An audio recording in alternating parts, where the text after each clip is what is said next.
Salut à tous, c'est Mike, on se retrouve pour une nouvelle critique sur la chaîne Entre Rôlistes. On va aujourd'hui s'occuper du cas d'Hémisphère, vous savez l'énorme boîte qu'on a fait en unboxing là, tac. Je vais essayer de condenser au maximum la dizaine de pages de notes que j'ai pour essayer de vous faire comprendre ce qu'est Hémisphère, quelle est son intention, quelles sont ses règles et qu'est-ce que ça vaut. Mais en attendant, n'oubliez pas le petit pouce bleu, l'abonnement, la cloche, ça soutient énormément la chaîne.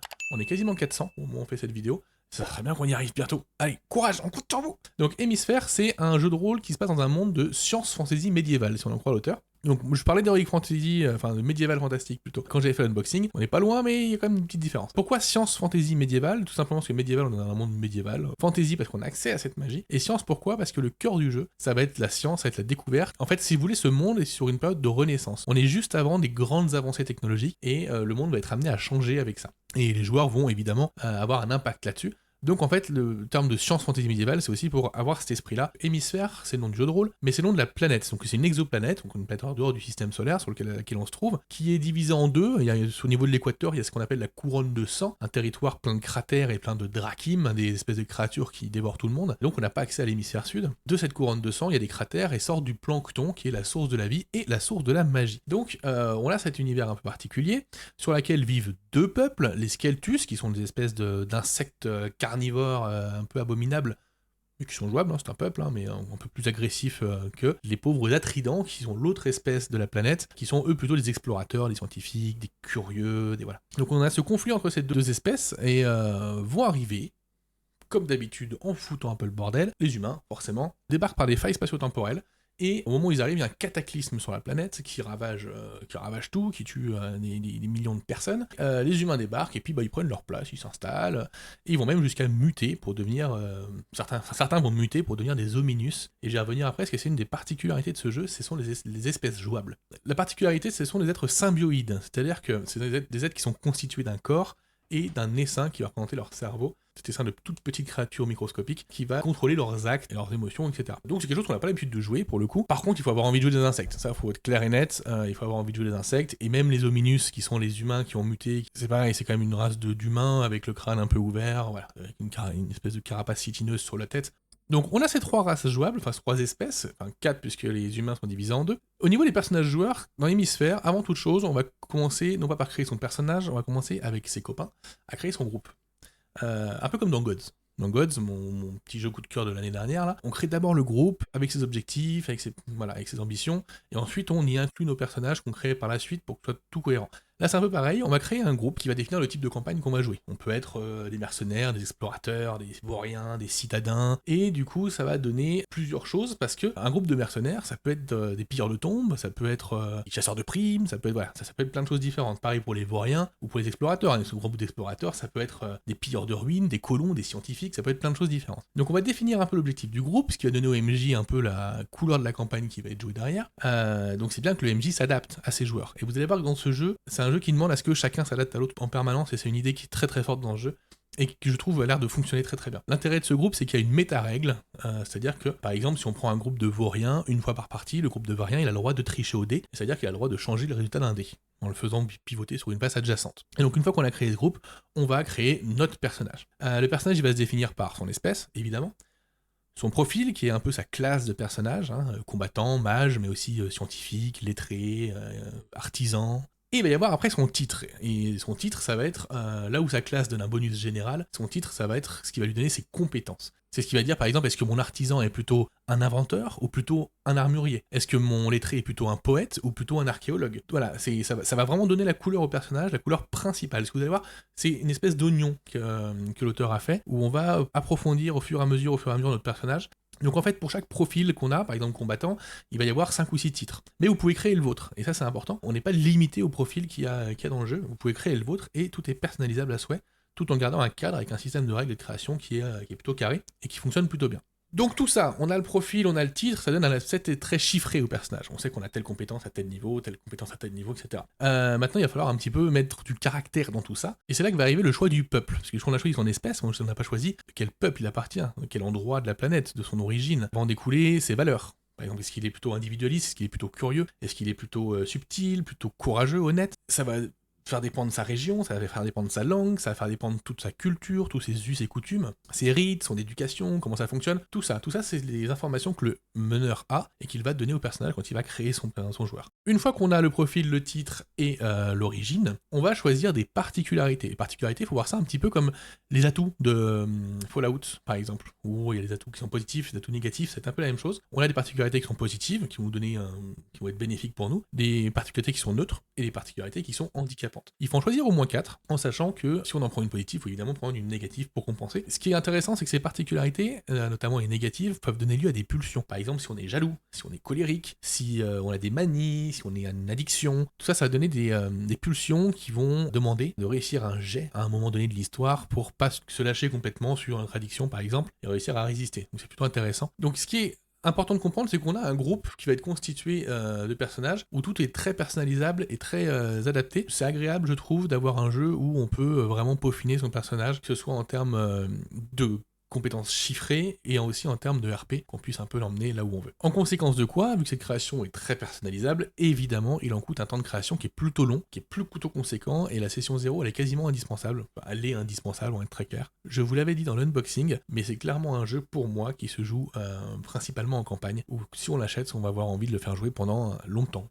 Le principe, c'est d'avoir quelque chose de long et quelque chose de massif, parce que l'investissement est important. Et c'est pas étonnant, après avoir écrit ce truc-là, Calnum 6 a eu envie de faire un jeu popcorn comme Space Horror Stories, où on prend la boîte, et quand on connaît les règles et que tout le monde est un peu habitué, en 10 minutes c'est bouclé, on est parti quoi. C'est un peu une espèce d'antithèse quoi. Là on est sur un jeu où il y a de la lecture, et il va falloir que les joueurs connaissent l'univers, connaissent les règles, et qu'on puisse se lancer avec des personnages bien construits, bien précis, etc. Donc c'est important. Passons maintenant aux règles. Comment il fonctionne ce jeu ? Est-ce que c'est du D20, du D6, du D12, du D4, du D56 ? Le principe de jeu, c'est que quand une action est incertaine, on fait un jet de dés banal. Tous les jeux de rôle le font, il n'y a pas de souci. Comment il se passe ce jet de dés ?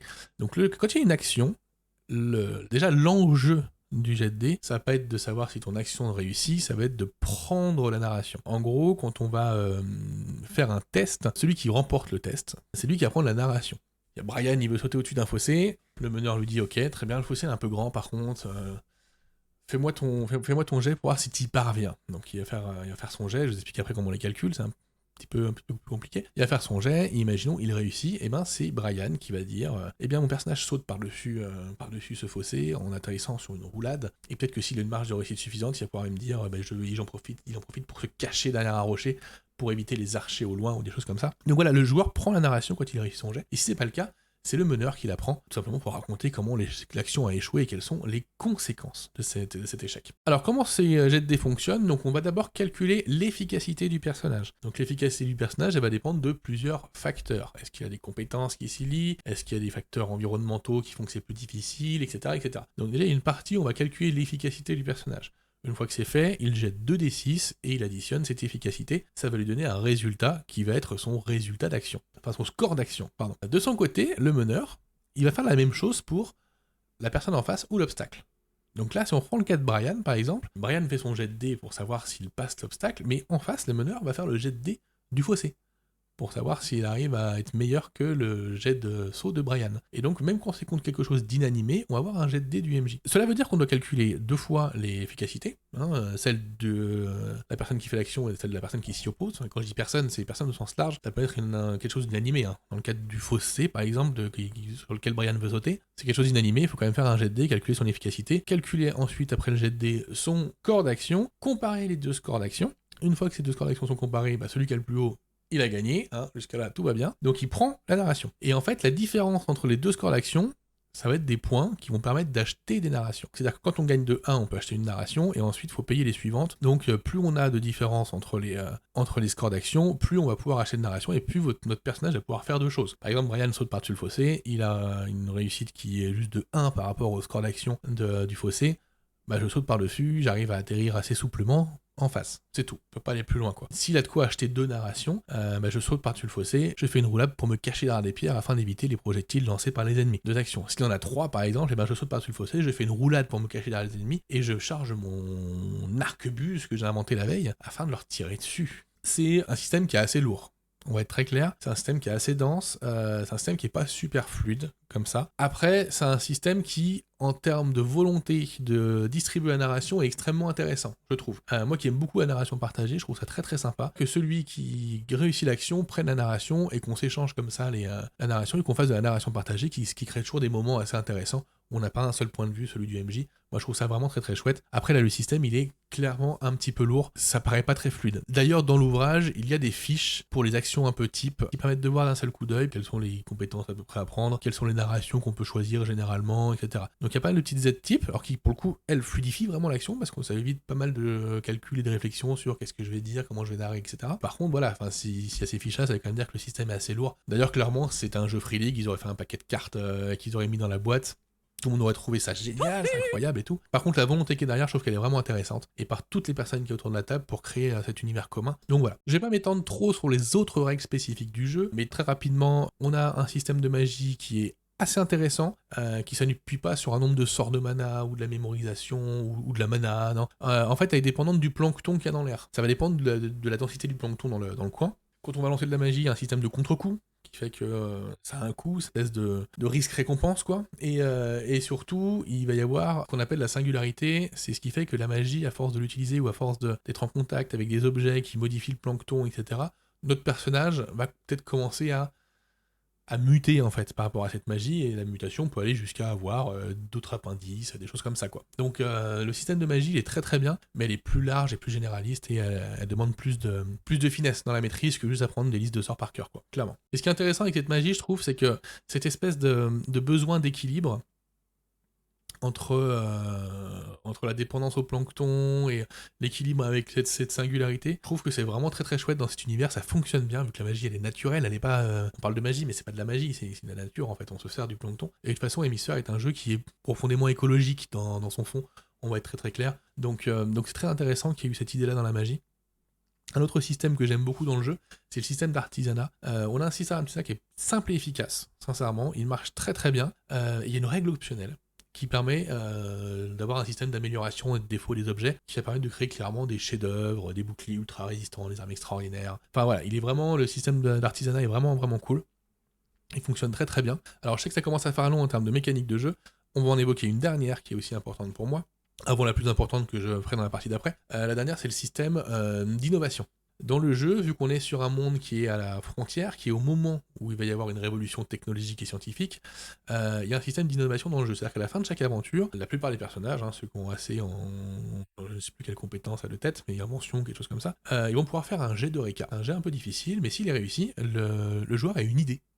Le personnage, il a une idée qui va être à choisir dans une table de plein d'idées. De cette idée, il va falloir qu'il en crée un concept, un prototype, et une fois que c'est fait, eh ben, il aura inventé quelque chose. Et ce qu'il va inventer, ça va avoir un impact sur le monde. Je veux dire, on peut inventer la longue vue, le parachute, le sous-marin, le stylo à plume métallique, enfin, ça va très très loin. Et ce qui vient, c'est qu'une fois qu'on a acquis l'idée, une fois qu'on l'a prototypé et une fois qu'on l'a créé, du coup, on lui donne un petit nom, et là, bam, bonjour, j'ai inventé l'imprimerie. T'as un peu de gueule quand même quand tu joues au jeu de rôle. Je trouve ça, je trouve ça très très classe. Je trouve ce principe très chouette, et ça permet de faire en sorte que les joueurs soient acteurs du changement du monde et de l'avancée de ce monde. On va passer maintenant à une des mécaniques principales du jeu, qui est la mécanique de souvenir. Donc on avait parlé, vous savez, il y a les petits jetons dans la boîte qui sont des jetons de souvenirs. En fait, les joueurs vont avoir un stock de jetons de souvenirs. Le groupe va en avoir un aussi. Donc la première fois que le groupe rencontre une entité, le meneur peut proposer un souvenir qui est lié à cette espèce ou à cet endroit. Donc chaque souvenir a un coût, et ils sont tous détaillés dans l'encyclopédie. Voilà, dans cette encyclopédie là, en fait, on a tous les souvenirs pour toutes les choses du jeu, absolument toutes. Et donc on a le coût de chacune, et on a ce qu'elle raconte. Donc si on prend par exemple ce petit truc là, c'est la découverte d'un clan, d'une tribu, on va dire. C'est simple, donc le meneur va dire, voilà, vous rencontrez telle tribu, ça se passe comme ça et comme ça. Est-ce que vous voulez acheter un souvenir par rapport à ça? Est-ce que votre personnage, peut-être en mémoire des choses qu'il a apprises, ou peut-être qu'il a déjà eu des contacts avec eux? Et donc voilà, ici vous avez un espèce de petit arbre. Donc généralité, vous voyez que ça coûte 6. Et ensuite, il y a religion qui coûte 3, et linguistique qui coûte 3. On peut pas choisir les deux. Il va falloir partir sur l'un des deux, puisque là, ils sont fragmentés. Il y en a qui sont plusieurs à la suite, et dans ce cas-là, on peut prendre plusieurs à la suite, c'est pas un problème. Là, par exemple, on peut prendre 6 et 3. On peut choisir les généralités et la linguistique, ou les généralités et la religion. Une fois qu'on a fait ce choix-là, le meneur va choisir une compétence qui est liée à la découverte de peuple et à ce souvenir. Donc là, imaginons, si on reprend le cas de celui-là, imaginons qu'on veuille savoir leur religion, par exemple, pour pouvoir jouer avec ça. Ça va coûter 6, ici, plus 3. Ce qui fait que ça va coûter 9. Imaginons qu'on n'ait pas une compétence de 9, mais qu'on soit à 5, par exemple. Et bien, il va falloir payer la différence avec des jetons souvenirs qu'on peut piocher dans notre réserve personnelle ou dans la réserve du groupe. Il faut savoir que, par exemple, si je prends le l'encyclopédie à la page du peuple qu'on vient de découvrir, qui sont les Rétoniens.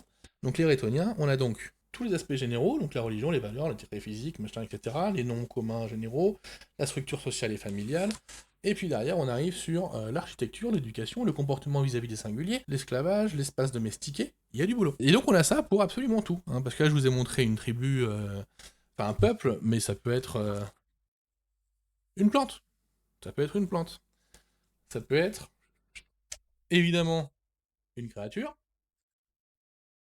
et ça peut être, qu'est-ce qu'on a d'autre? Il y a des lieux aussi, où ils sont là, j'ai pas les pages en tête.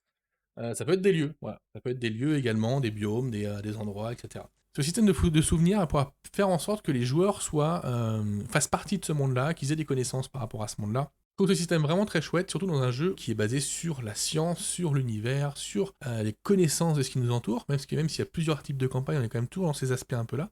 Sachant que le lore d'Hémisphère, c'est quand même un lore qui est sacrément dense, qui propose une histoire qui est profondément dramatique, qui est écologique, où il y a des petits bouts de dérèglements qui peuvent bouleverser des planètes entières. Il faut savoir que si vous voulez jouer une campagne d'hémisphère qui commence à un niveau local et qui termine sur des enjeux absolument grandioses, c'est jouable, c'est facile, et c'est même un peu fait pour, quand même, j'ai l'impression. Parce que l'histoire, la méta-histoire de tout ça, le pourquoi les humains sont là, pourquoi le cataclysme, tout ça, rien que ça permet de faire une campagne très longue et absolument incroyable. Donc, il faut bien comprendre l'importance que la science, les souvenirs et l'intégration des joueurs et de leurs personnages dans cet univers, il faut bien avoir conscience que c'est un pilier important du jeu. Alors, si je devais faire un résumé, une critique globale d'Hémisphère, ça donnerait quoi? Ça donnerait que Hémisphère, c'est un jeu qui est dense, qui est parfois complexe, et qui en même temps a une proposition qui est très particulière.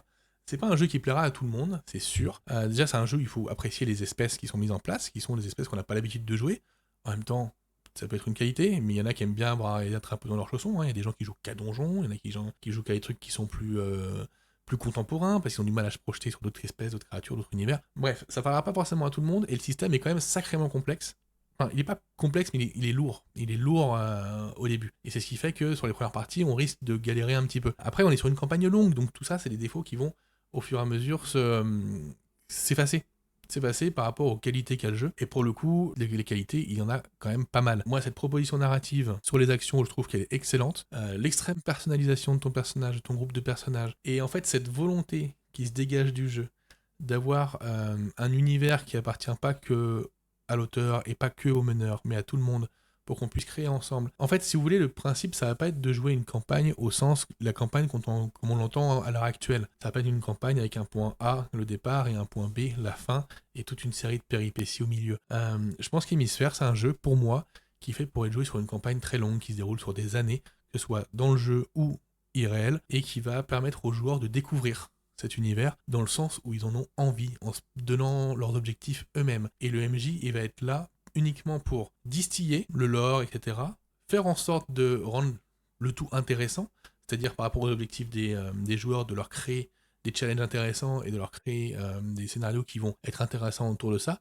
Mais je pense que c'est un jeu où si les joueurs veulent s'investir dans ce monde-là et se dire, tiens, on va faire chuter tel tyran, tiens, on va aller explorer tel endroit pour savoir ce qui s'y passe. Voilà, en fait, c'est un jeu où on n'est pas obligé d'avoir un objectif fixe, il va évoluer au fur et à mesure. Voilà, tout ça pour moi, c'est quelque chose qui est en mouvement et c'est un équilibre constant entre la volonté des joueurs et la volonté du meneur pour créer quelque chose de cohérent ensemble. Et c'est une vraie force du jeu, je trouve, d'avoir ce truc-là, parce qu'en fait, le meneur a tous les outils pour créer tout, en fait. Et ça permet d'adapter totalement le jeu à la table. Et quand je parle de la table, je parle du meneur et des joueurs. Et ça, c'est un vrai point fort, et c'est quelque chose qu'on retrouve pas dans toutes les campagnes. C'est un jeu où on a envie que les joueurs explorent, et le meneur explorera en même temps qu'eux. Et il ira le plus loin possible dans le fin fond de cette encyclopédie, et voir dans la création qu'il pourra avoir par rapport à ce qui se trouve.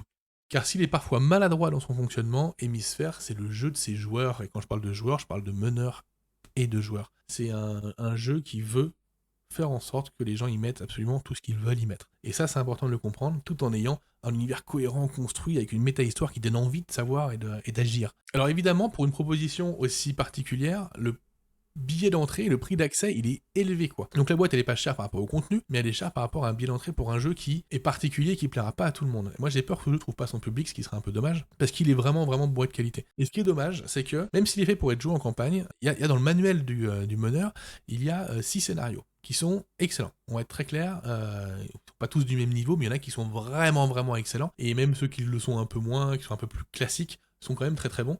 Et on a 6 scénarios qui fonctionnent bien et qui fonctionneraient dans le cadre, par exemple, d'un kit d'initiation. Ça fonctionnerait très bien. On a le système de me souvenir, on a un peu de magie, et en plus, on a 6 scénarios qui vont de l'assassinat à une espèce d'aventure pirate, on a des fouilles de ruines d'une civilisation antique, on a même, mon petit préféré, une enquête des scientifiques qui vont aller enquêter sur une météorite qui s'est écrasée sur un village, et puis au bout d'un moment, ça va tourner en film d'horreur de série B. C'est absolument excellent. Donc les scénars, c'est très bien, et ça ferait des jolis kits d'initiation, même si les règles sont un peu complexes pour un kit, mais ça n'empêche pas que si on a envie de se faire une idée, ça pourrait être très très chouette. Et donc c'est dommage que ce genre de produit puisse pas avoir ce genre de kit-là, et on découvre le jeu, comment il fonctionne, et si ça nous convient, eh bien peut-être qu'on peut mettre les quasiment 200 € dans la boîte pour pouvoir se lancer dans une grosse campagne. Donc en gros, pour résumer, le jeu, même s'il a pas mal de défauts, notamment en termes de mécanique, ce sont des défauts qui vont s'estomper au fur et à mesure des temps de jeu. Et si vous voulez vous lancer dans une grande campagne, avoir un univers très très libre, où en même temps vous avez un lore global qui vous permet de vous rappuyer sur des choses fondamentales et sûres, pour pas que vous ayez tout à créer par vous-même, vous pouvez foncer. Si l'aspect insecte, univers très écologique ne vous dérange pas, et que vous voulez une grosse campagne, c'est un jeu qui fera clairement l'affaire. Il a plein de qualités. Si vous connaissez quelqu'un qui l'a, testez-le, faites les scénars, faites les one-shots d'initiation, les scénars d'initiation, là, ils sont très très bien, sincèrement. Et donc, ce qui reste intéressant dans Hémisphère, c'est son fond. Moi, je trouve que son fond est quelque chose qu'on voit rarement, cette espèce de fable écologique, et en même temps, cette espèce d'aspect... On a envie d'explorer, et en même temps, quand je parle d'exploration, je parle pas forcément de terrain connu uniquement, je parle aussi des systèmes, les castes dans telle ville, telle religion, comment elle s'installe, comment elle s'impose. On a tout ça, toutes ces forces qui sont en présence et qui s'imbriquent les unes dans les autres. Hémisphère va très très loin, et un peu jusqu'au boutiste dans son envie. En même temps, c'est une œuvre massive, c'est une œuvre monumentale, donc c'est un peu le cœur du truc, et c'est ce qui fait la particularité de ce jeu. Bon, en tout cas, j'espère que la critique vous a plu. Si c'est le cas, n'oubliez pas de mettre le pouce bleu, n'oubliez pas de vous abonner, d'activer la cloche. On avance pas mal, on a besoin de vous, de toute votre force. Faites-nous un méga Genki Dama de la mort. On se retrouve très bientôt pour la suite. Allez, à ciao!